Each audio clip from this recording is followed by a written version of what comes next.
una nueva conversación en torno al tema de cultura desde Sendero, vivero de industrias creativas y culturales.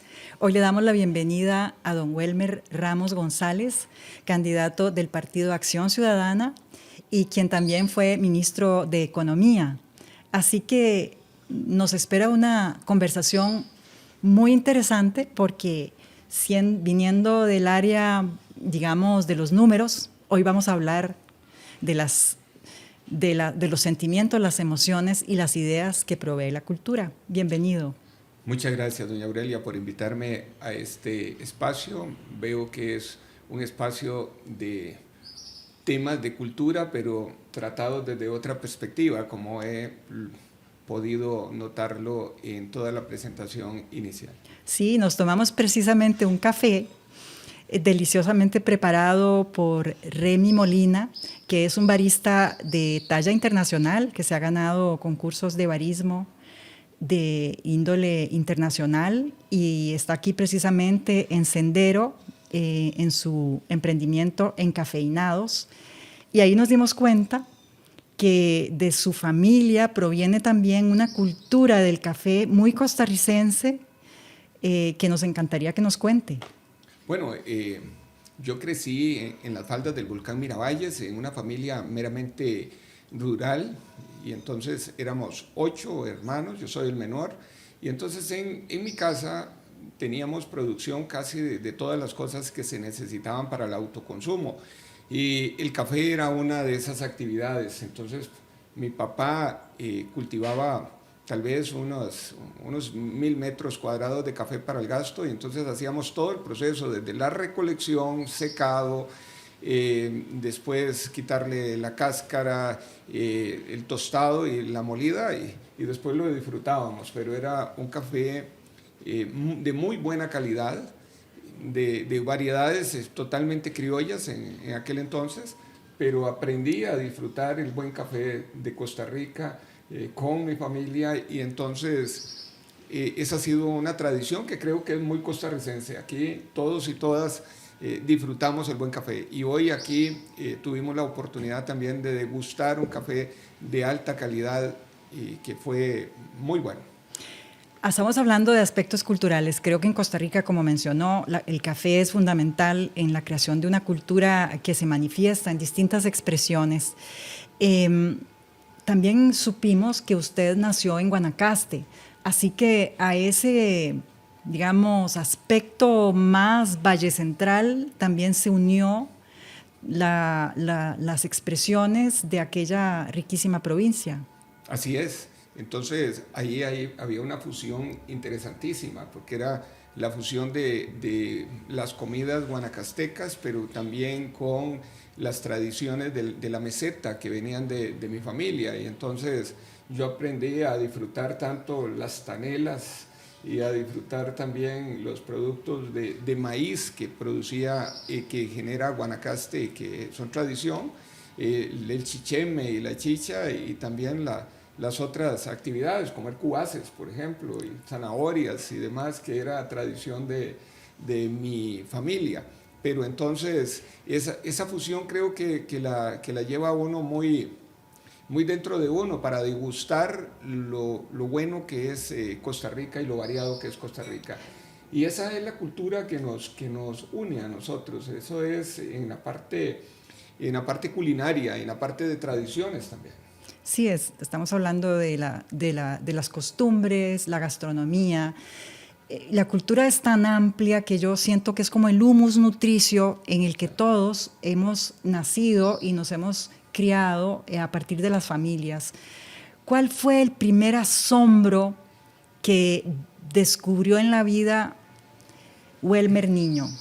La primera, como yo digo, le llamo como epifanías.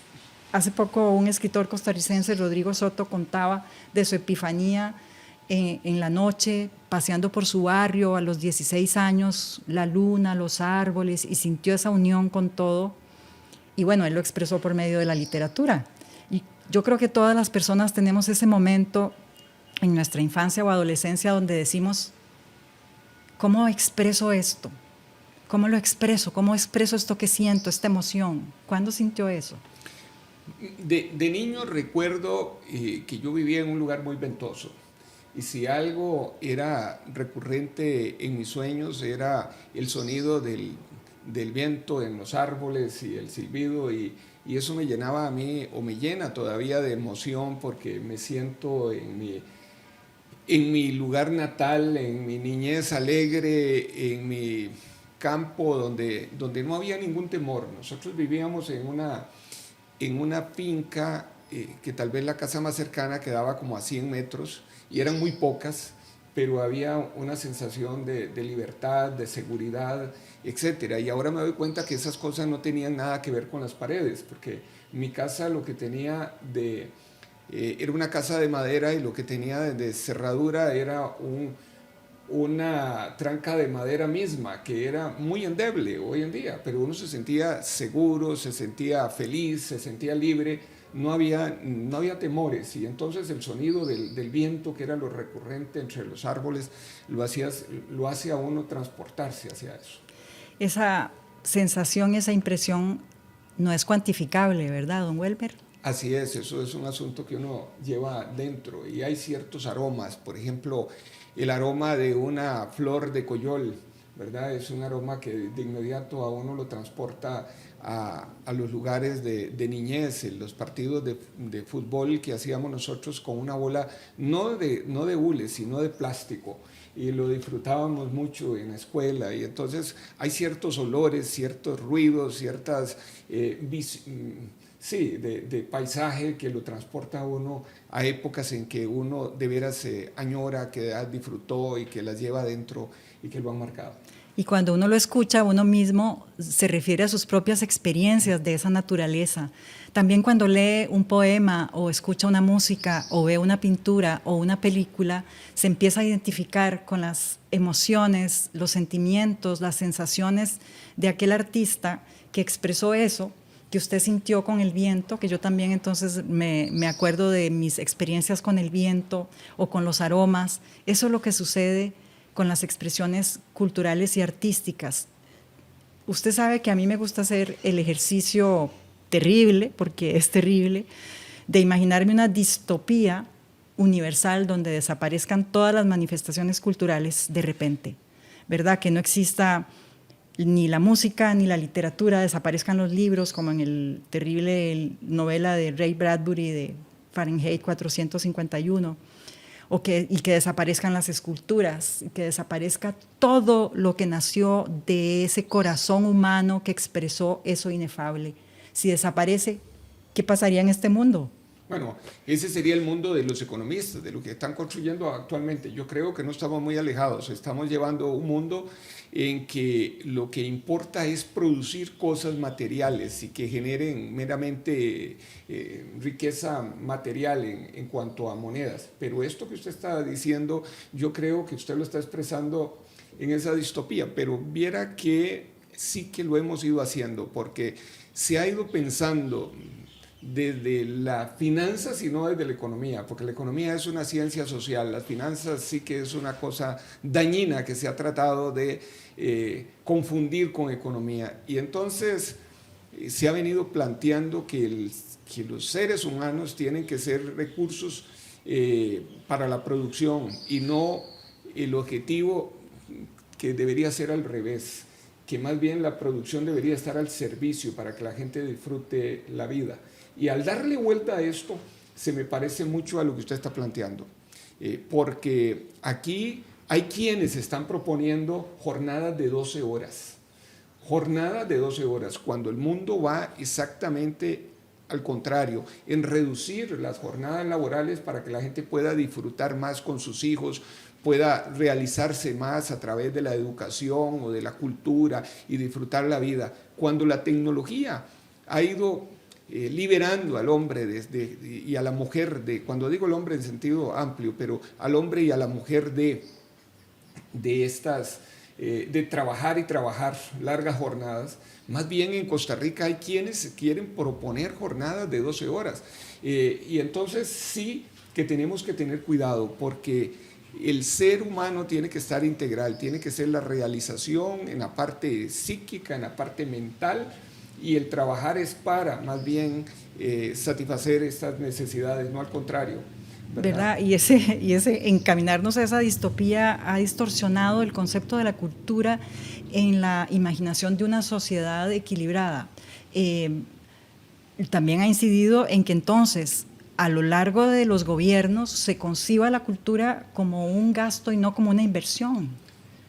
Desde luego, y vemos hoy en día cómo por no hacer esto, tenemos hoy mucho más problemas de salud mental de la población, tenemos mucho más problemas de suicidios y especialmente de jóvenes, y esto se debe a que no estamos tratando al ser humano para que disfrute de la vida, y sí que la cultura es esa digamos, esa cosa que nos amalgama a todos y que nos hace sentir parte de un destino común y que nos hace sentir parte de una sociedad solidaria. Sí, nos hemos olvidado del eje transversal que significa lo cultural. Así es. Y ya como un poco para ir aterrizando en su concepto de la cultura dentro de un proyecto de desarrollo social, económico y político de una sociedad, ¿cómo sería?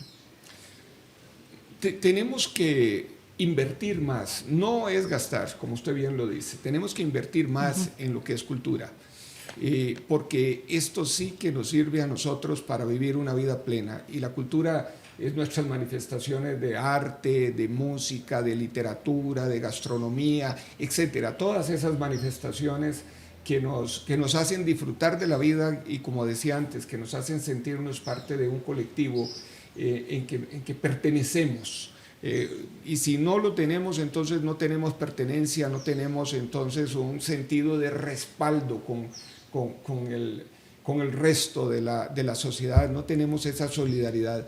Por eso estamos dentro de lo que nosotros estamos promoviendo, tenemos que crear mucho más casas de la cultura en todo Costa Rica para incentivar estas manifestaciones, en lugar de recortar el presupuesto como hoy se está haciendo en la Asamblea Legislativa por 47 diputados.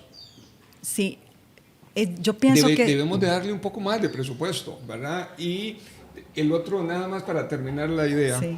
El otro gran tema que tenemos que hacer nosotros es que, igual que están hoy en día los comités de deportes en las municipalidades, tenemos que tener los comités culturales y darles también un 3% del presupuesto municipal para que tengamos e impulsemos la cultura desde las mismas municipalidades. Tenemos que ver cómo fomentamos lo que es la economía naranja a través de lo que son fondos concursables y capital semilla para que esto se pueda emprender. A los que están hoy trabajando en todas estas manifestaciones culturales tenemos que darles el apoyo para que tengan fuentes de ingresos duraderas, y eso significa que el Estado debe promover la cultura desde todos los ministerios y en todas las actividades públicas.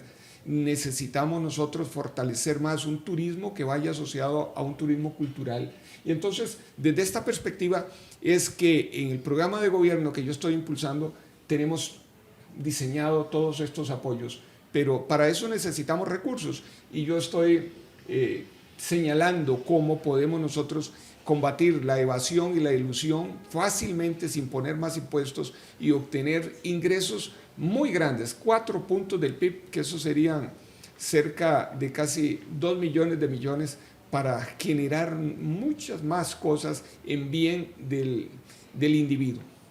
Sí, gracias que tocó el tema también, ¿verdad? Porque por supuesto, la actividad cultural se engloba en una sociedad que necesita una base material, pero si se concibe filosóficamente correcto el eje que significa lo cultural como punto de desarrollo, ¿verdad? Porque incluso la Escuela de Economía de Londres investigó y estadísticamente probó que incide en el 25% de descenso en la criminalidad de una colectividad que le ofrece a sus habitantes actividades culturales, ya sea como practicantes o como público, que también implica todo un 5% en la economía global de un país.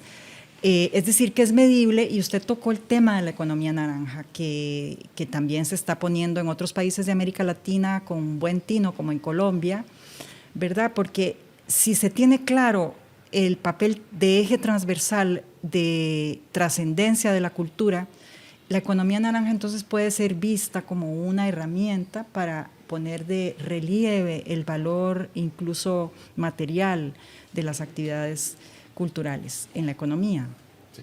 Sí. A veces, cuando, insisto, las finanzas se nos meten como economía, entonces perdemos perspectivas también. Y esto que usted está tocando es fundamental. La rentabilidad financiera no es la única que es importante para una sociedad. Es la rentabilidad en el tema de salud, pero no solo salud física, sino salud mental. Entonces es el tema de generar cadenas de capital humano para que la sociedad pueda articularse mucho mejor, y esto hay que tomarlo en cuenta. Y estas cosas tienen que ser entonces parte de las inversiones que hace el Estado y que tienen rentabilidades, como decía, en el tema de salud mental, en el tema de salud incluso física, en el tema de esparcimiento, en el tema de formación de una sociedad para que tenga manifestaciones valiosas entonces, en su actuar. Entonces ustedes en su programa plantean una sinergia entre instituciones, ¿verdad?, en cuanto al tema cultural, que engloba al Ministerio de Cultura, Relaciones Exteriores, Turismo, y creo que me falta alguno, Educación. Es decir, como eje transversal implicaría la colaboración entre varias instituciones. Así es, y más presupuesto para el Ministerio de Cultura, para que a través de los fondos concursables también tengan cabida todas las otras manifestaciones culturales, y también a través de Capital Semilla, porque el impulso inicial hay que darlo, pero hay que dar también otros recursos que sean de mediano y largo plazo, porque las actividades culturales son muy a veces focalizadas en determinados momentos en el tiempo, no son como las otras que tienen demandas continuas. Sí, entonces estamos tocando la condición laboral de los trabajadores de la cultura, que fue terriblemente, digamos, afectada por la pandemia, ¿verdad? Se dice que 70 millones de colones perdió el Ministerio de Cultura en sus actividades por el cese de las actividades culturales, y que los trabajadores de la cultura, el 2,1% están en condición de pobreza o pobreza extrema a raíz de la pandemia. Entonces, ¿cómo también englobar a los trabajadores de la cultura dentro de un proyecto de gobierno? Una de las cosas es que nosotros estamos proponiendo que en la Caja del Seguro Social todos los que están trabajando en cultura y que tienen estas condiciones de empleo muy esporádicas tengan un pago distinto, bajo, pequeño, y que se adapte a las condiciones de ellos. Y esto, el otro asunto es el perdón de deudas que tengan con la caja, si son trabajadores cuenta propia o si son pequeñas empresas, para ayudarles a salir adelante, porque venimos de una situación que es totalmente anómala, de un caso que se presentó de manera fortuita, y entonces necesitamos hacer un borrón y cuenta nueva, pero esa cuenta nueva tiene que también tener esas características distintas. El Ministerio de Cultura tiene que tener fondos suficientes para dar una póliza de riesgos del trabajo de manera generalizada a un buen grupo que es de trabajadores de la cultura, que estén claramente identificados y que estén asociados para que esas cargas no pesen solo sobre ellos. Porque tenemos que ver la cultura desde esa perspectiva, desde una actividad que tiene implicaciones de rentabilidad social muy, muy altas. Gracias. Ahora, como nos quedan pocos minutos, queremos aprovechar para que nos hable por qué escogió a Mujica como su personaje favorito. Es una de esas personas que lo inspira a uno, porque tuvo enemigos férreos en la vida y nunca guardó rencor.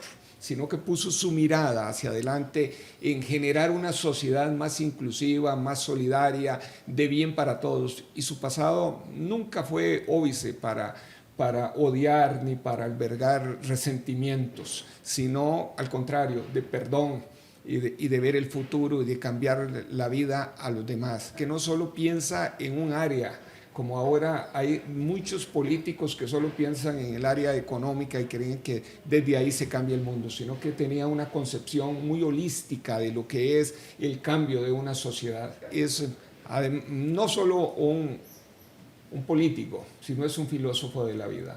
Y siempre me ha inspirado sus manifestaciones tan llanas, tan sencillas, de cómo ver la vida de manera simple, pero de manera integral, holística. Sí, y poner el ojo en los verdaderos valores espirituales de la convivencia. Así es.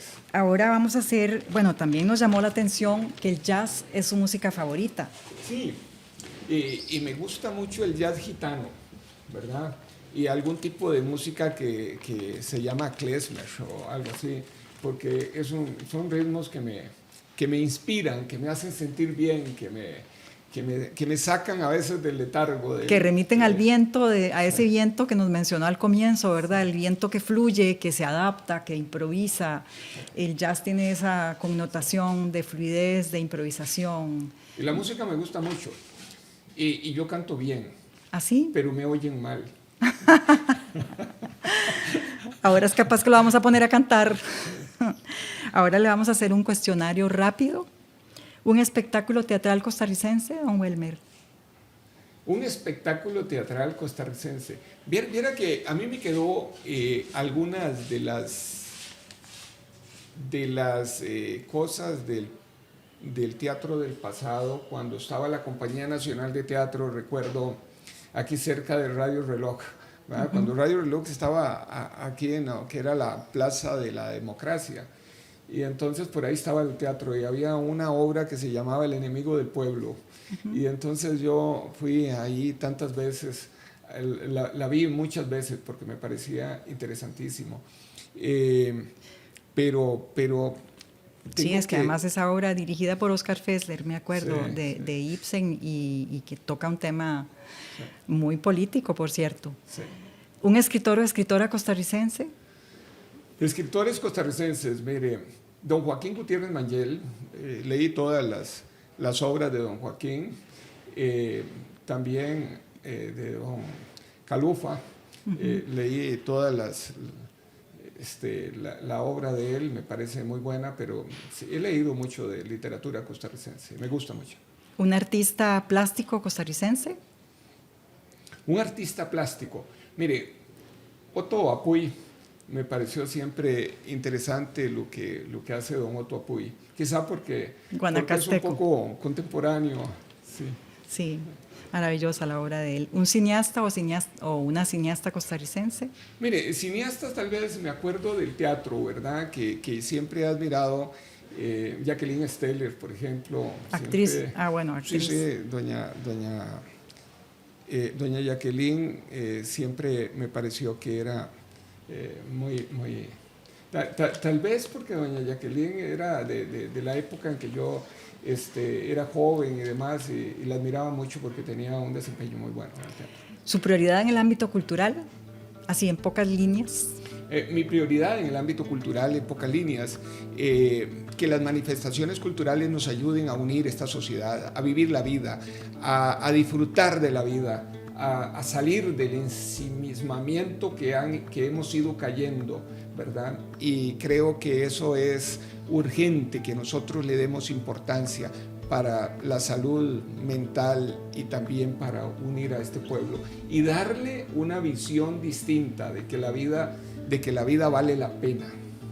Muchas gracias, don Welmer. Nosotros, para finalizar esta conversación de hoy, como hacemos con todos nuestros invitados candidatos, invitamos al pueblo costarricense a asistir a las urnas este próximo 6 de febrero y celebrar la democracia costarricense como es debido, emitiendo el voto.